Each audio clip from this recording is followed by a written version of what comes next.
Shalom Bapak Ibu Saudara yang dikasihi Tuhan Yesus Kristus. Apa kabar Anda hari ini? Dimanapun Anda berada, saya berharap Anda selalu dalam keadaan yang baik. Dan sangat senang saya kembali bisa menyapa Anda melalui program Sapaan Gembala GKI Manyar. Saudara dikasihi Tuhan, sadarkah kita bahwa hal yang seringkali menjadi penghambat dalam kehidupan doa kita adalah logika atau rasio kita sendiri. Kenapa saya katakan demikian, saudara? Ini perlu kita sadari bahwa ketika kita berhadapan dengan sebuah pergumulan tertentu, kita seringkali menyediakan lebih banyak waktu untuk berpikir tentang solusi apa yang harus saya dapatkan untuk keluar dari persoalan atau pergumulan ini, daripada kita berpikir untuk menyediakan berapa banyak waktu yang saya perlukan untuk saya datang kepada Tuhan di dalam doa-doa saya di tengah pergumulan ini. Nah, kenapa pola pikir seperti ini seringkali muncul, saudara? Karena kita tidak disadari ataupun disadari punya pikiran bahwa ketika saya mencari solusi, itu artinya saya sedang berpikir rasional. Sementara ketika saya berpikir untuk berdoa, ketika saya sedang menghadapi persoalan atau pergumulan tertentu, maka doa adalah sebuah tindakan yang terkesan irasional, tidak masuk di akal. Itu sebabnya beberapa orang mungkin berpikir, kalau saya sudah mentok, saya tidak bisa melakukan suatu apapun lagi, tidak ada solusi yang bisa saya dapatkan untuk pergumulan ini atau persoalan yang saya hadapi, maka pada saat itulah saya harus berdoa. Seolah-olah doa adalah, dalam tanda kutip, solusi akhir dari semua hal yang sudah kita upayakan. Dan dalam pikiran kita mungkin kita berpikir, kalau saya berdoa, jangan-jangan atau mungkin doa itu akan mempan, dalam tanda kutip. Doa menjadi sebuah tindakan yang terakhir dari antara pilihan solusi yang lain. Tetapi Bapak Ibu Saudara sekalian, kalau kita kembali ke bacaan kita hari ini dari Kisah Para Rasul 12 ayat 1 sampai 19, ini mengisahkan hal yang sangat bertolak belakang.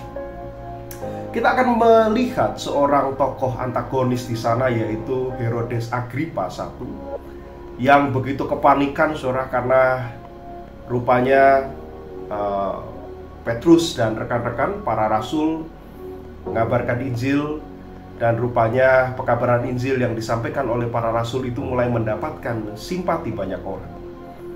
Dan ini mulai mengkhawatirkan di kalangan orang Yahudi. Dan Herodes Agripa I begitu takut kalau dia tidak bisa meredam gerakan orang-orang Kristen ini, maka pada saat yang sama jangan-jangan dia akan kehilangan simpati dari orang-orang Yahudi. Dan kalau dia kehilangan simpati dari orang-orang Yahudi, maka dia bisa saja kehilangan tahta kepemimpinannya. Oleh karena itu dicatat di sana bahwa Herodes melakukan berbagai macam cara, termasuk dikatakan dia membunuh Yakobus, saudara Yohanes, dengan pedang. Tindakan yang sangat sadis sekali. Kenapa? Karena menurut logikanya, menurut rasionya, kalau dia melakukan itu, maka upaya pekabaran Injil itu akan berhenti. Dia berpikir dengan logikanya. Dan dia tidak berhenti di sana, saudara, sebab dia kemudian melanjutkan perbuatannya dengan menyuruh menahan Petrus, memasukkan Petrus ke dalam penjara. Dan yang menarik, dia kembali berpikir bagaimana caranya dia memberikan penjagaan ketat kepada Petrus supaya dia tidak bisa lari dari penjara. Diberikan 4 regu, dan masing-masing regu itu terdiri dari 4 prajurit, dikatakan di ayat yang keempat. Dan bahkan penjagaannya jauh lebih ketat lagi. Petrus dirantai di antara 2 orang penjaga, dan shiftnya setiap kali kira-kira 4 jam selalu berganti. Dan kalaupun dia bisa keluar, maka di depan pintu keluar itu ditempatkan lagi 2 orang penjaga.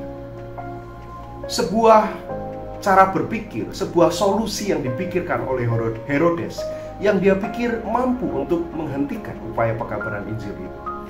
Tapi kualitas yang berbeda, saudara, ternyata ditunjukkan oleh gereja, jemaat, eklesia pada waktu itu. Alih-alih mereka berpikir bagaimana saya bisa mendapatkan solusi terbaik untuk bisa mengeluarkan Petrus dari penjara, mereka berlutut untuk berdoa kepada Tuhan. Dan yang menarik dicatat di sana bahwa malam itu juga malaikat Tuhan di luar nalar dan rasio, di luar pemikiran yang mungkin sanggup direncanakan oleh Herodes. Malaikat Tuhan itu menuntun Petrus keluar dari penjagaan yang sangat ketat itu dan menghantarkan dia sampai malam itu juga ke rumah jemaat di mana mereka sedang berkumpul dan mendoakan Petrus.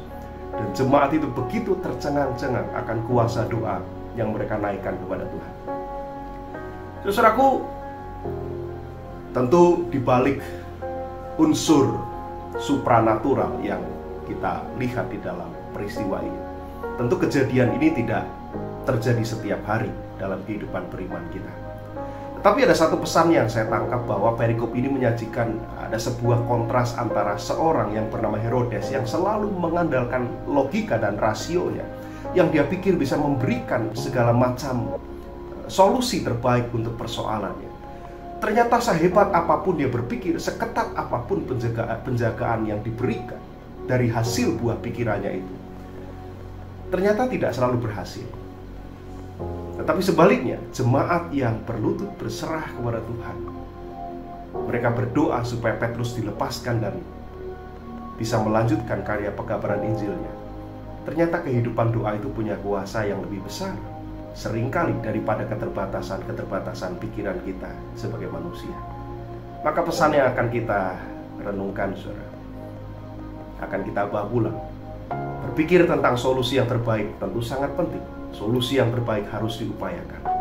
Tetapi lebih daripada itu, apakah kita pun punya ketundukan hati kepada Tuhan dan kerendahan hati untuk mengakui bahwa pikiran yang terhebat dari saya sekalipun tidak mampu mengalahkan pikiran-pikiran Allah yang dapat saya temukan, hati Allah yang dapat saya hayati ketika saya datang kepada Dia di dalam kehidupan doa saya. Selamat merenungkannya. Salam.